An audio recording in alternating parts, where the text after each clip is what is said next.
Earbud অত্যধিক ব্যৱহাৰ কৰিলে কাণৰ ক্ষতি হ'ব পাৰে। ইয়াৰ ফলত কেৱল শ্ৰৱণ ক্ষমতাৰ ক্ষতি হোৱাই নহয়, ইয়াৰবাড সঘনাই ব্যৱহাৰ কৰিলে কাণত মলিও জমা হয়, যিয়ে কাণৰ নলীৰ গভীৰতালৈকে গৈ শৰীৰৰ বাবে বিপদজনক হ'ব পাৰে। ইয়াৰবাডৰ ব্যৱহাৰ কিমান বিপদজনক সেই বিষয়ে আজি জানো আহক। ঘণ্টাৰ পিছত ঘণ্টা ধৰি অবিৰতভাৱে ইয়াৰবাড ব্যৱহাৰ কৰিলে মূৰৰ বিষ হ'ব পাৰে। ইয়াৰ বাবে মূৰৰ বিষ আৰু মাইগ্ৰেন হ'বলৈ আৰম্ভ কৰে। কেৱল এয়াই নহয়, টোপনিৰ ওপৰতো বেয়া প্ৰভাৱ পৰে।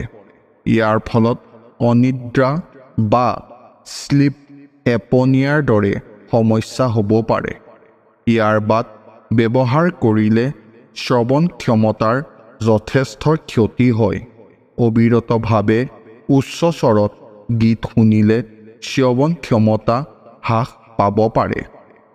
মলি জমা হৈ যায়। ইয়াৰবাডৰ অবিৰত ব্যৱহাৰৰ বাবে কাণত ইয়াৰ মলি জমা হৈ পৰে। এই মলি কাণৰ নলীৰ গভীৰতালৈকে গৈ ইয়াৰ ক্ষতি সাধন কৰে।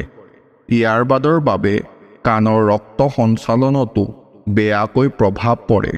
গতিকে ৰাতি শুবলৈ যোৱাৰ সময়ত ইয়াৰবাড পৰিধান কৰাটো পৰিহাৰ কৰক, কাৰণ ইয়াৰ ফলত কাণত পিছলৈ ডাঙৰ সমস্যাৰ সৃষ্টি হ'ব পাৰে। হৃদৰোগৰ আশংকাও। ইয়াৰবাডছৰ ফলত হৃদৰোগৰ আশংকাও থাকে।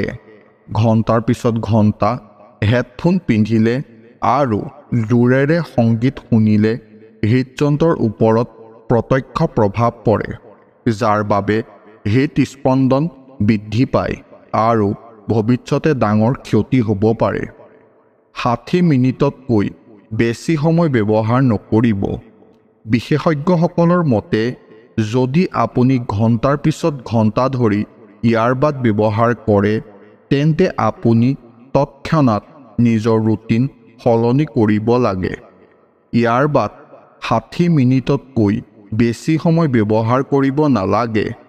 ইয়াৰ বাহিৰেও মাজতে শব্দ কমাই শুনিবলৈ চেষ্টা কৰক। যদি আপুনি এই ভিডিঅ'টো চাই ভাল পালে, তেন্তে ভিডিঅ'টো লাইক আৰু শ্বেয়াৰ কৰক আৰু এনেকুৱা ধৰণৰ ভিডিঅ' পাই থাকিবলৈ আমাৰ চেনেলটো ছাবস্ক্ৰাইব কৰি লওক।